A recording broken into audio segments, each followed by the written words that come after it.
Welcome back to my channel, YouTube.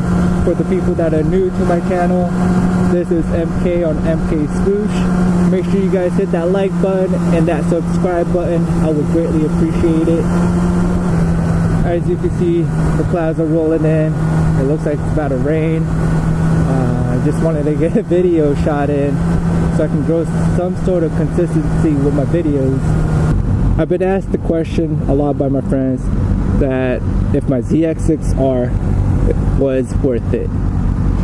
And before I answer that question, I'm going to try to explain to you my other options that I had before I bought my ZX6R last year.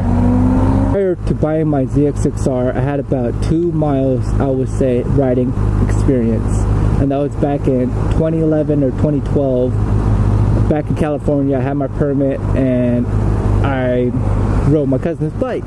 And it was a Ninja 250 and I wrecked it. I guess I was trying to make a U-turn, I leaned too low or whatever. I kind of dropped the bike and I lifted it up with the throttle, and with that mistake we launched and went up the curb, hit a mailbox, ruined his bike, cracked his fairing, bent his shift lever, you know, scratches there, here and there. So with that being said, once I got the green light from my wife back to buy a bike, I was excited, I was stoked, you know. I never test rode any other bikes. I don't have any other experience before I bought this bike, so this is my first time buying and riding a super sport bike. These things happen often, but I'm back on the scene. I was lost in a dream as I write this a teen down in Austin. I've been building me a house back home and a lot of options of bikes that I could have bought. There were the R6, there were a Gixxer CBR 600, Daytona 675, ZA6R, and like I said, I don't have any riding experience. I never test rode any other bike. Pretty much did all my research online through YouTube videos, through forums, through whatever it said on the spec sheets. And when I decided what type of bike I wanted, I went to the local dealership and just sat on a few bikes that they had, just seeing if I was comfortable rocking it back and forth. Couldn't really test ride them because they only do like demo rides and like used bike test rides. And plus, I was kind of nervous, you know. I dropped a 250 bike, you know, going 2 miles per hour, so, and I never rode a super sport bike. I didn't really want to be reliable if something happened, and I didn't really trust myself. I just had a lack of confidence. So the first option was an R6. And man, that thing is aggressive. It's a beautiful bike, don't get me wrong. I love, my opinion on the newer model, I love the way it looks. Especially the silver-ish with the neon yellow rims and highlights. That was an amazing looking bike. But the seat was just a little bit too high for me. I mean, I can put both my feet down, but I can't comfortably flat-footed. I'm 5'9"-ish. I'm pretty short, so I couldn't comfortably flat-foot the bike. And then that riding style was just a little bit too aggressive for me. I don't know if it's because I have short arms or what, but I would just slouch over a little bit way too much that I would like. So I had to cross that one out my list. I mean, the bike is beautiful, and don't get me wrong. Then there was the CBR 600. And I didn't really like the front end of it. It didn't have like the projector headlights. It was still rocking the old school headlights. And then it was just a weird setup for the front end.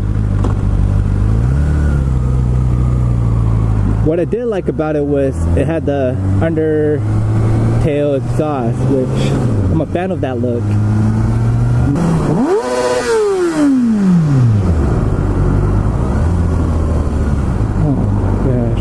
People killing you. One tip when riding is try not to ride next to a car, just because you're in their blind spot, they can't see you, so you can't really blame them, but they should still be head checking. That's one thing I hate about riding. So the Daytona 675, oh man, that's a beautiful bike. couldn't really say anything bad about that bike, the way it looks from what I read on the blogs, on the videos. Just the fact that it's a Euro bike. I mean, Euro bike is going to be kind of hard to find the parts for if you ever need to fix it up. On top of that, the price of repairing a Euro bike is a lot more than trying to repair a Japanese bike. But since it has an inline 3, man, that bike sounds amazing. I love the way that bike sounds. I love the way it looks. I love the way it hisses while you're cruising. But it was just an expensive bike, and on top of that, out of the dealerships they had out here nearby, they didn't have any on sale, and I wanted to buy a new bike. So my next option of bike, Gixxer 600, build a lot of bad rep, especially on the internet, about the type of riders it attracts. Riders who don't wear proper gear.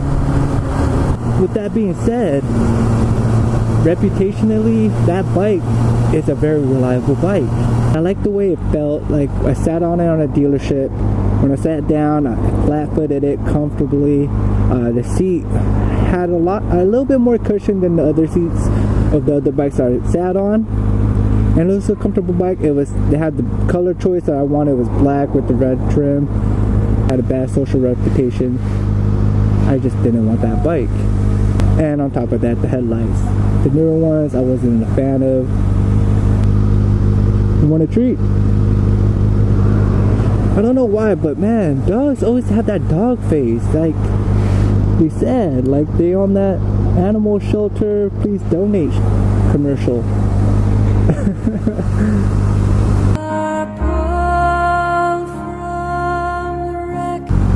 So the ZX6R, it had everything I wanted in the bike. It ticked off every checklist that I had on what I was looking for. When I sat on it at the dealership, I walked it back and forth, side to side, you know, walked around it for a very long time. And when I sat on it, it wasn't as comfortable as the Gixxer, but I was able to flat foot it. It wasn't as aggressive as the R6. So when I decided what bike I wanted, I went back home, slept on it, made sure that's what I wanted in the morning, and then I just started looking at different dealerships, what deals they had going on. Pretty much a done deal for me right there. It was just brand new bike, 0 miles, and it was way below MSRP with extended warranty after the flat interest rate. So I couldn't say no. So I did that, bought the bike. So out of all those bikes that I had as an option, the ZX6R was the bike that I chose, and after 10 months of owning it, after 3,600 miles of riding it, I don't regret my decision that I made. I'm happy with the bike. I still feel the same way as I did when I first bought the bike. I love that it has different power modes, so I can adjust it on the fly and how much power I wanted to output. It has traction control just in case of road. It's like slippery. It had options for me, even though it's not the ABS model, which I'm okay with. I kind of wanted the ABS model just because it rains a lot here in the Northwest. But learning to brake without ABS model is a good technique. So that brings me back to the original question. Was my ZX6R worth it? Yes, definitely worth it. Later tonight, I'm going to bring you guys to the gym with me. I'm going to be heading over to Palm Supersport, 24-hour fitness. A couple of my buddies and I are going to do chest and biceps. We'll show you guys a couple workouts, the fundamentals, proper technique. Out of range, so I'm gonna head home now. See you guys at the gym, and let's get those gains, boy.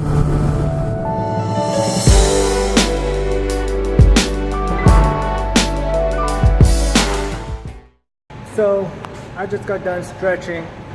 Just remember, it's really important to stretch before any type of workout, regardless if you're just doing the treadmill or if you're doing some light work or heavy work.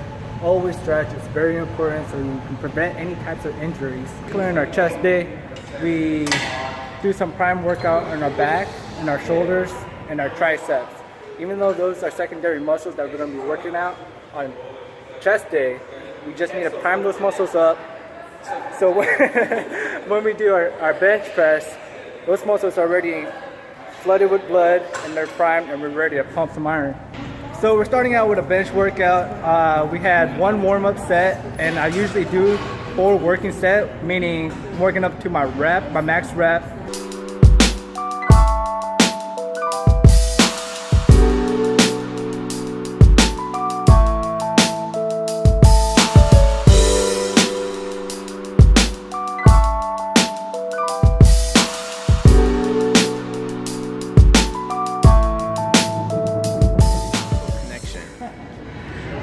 One of my favorite workouts is doing chest fly on a seated incline. I do about 2 sets, then I move the seat higher so I can aim different parts of my muscles from lower to top. When you're doing chest flies, remember that not to go too heavy. You see a lot of people at the gym grab the heaviest barbell they can carry and just count it out. But actually they are turning up their muscles and they're more prone to getting injured. So just drop the ego, man. Just drop the ego, drop the weights, and just work on your technique.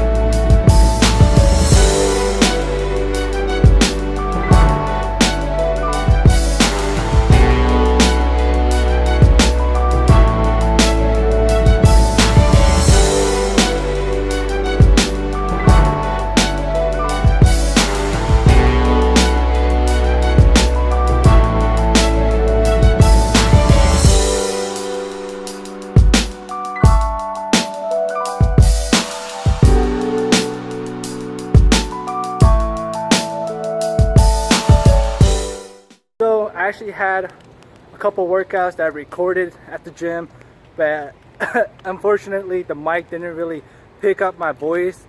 So I kind of failed you guys on showing you the proper technique, explaining how to do it and why to do it. So I apologize. Gotta start looking for a different mic so I can use. Again, thank you. If you haven't yet, please hit that like button, that subscribe button.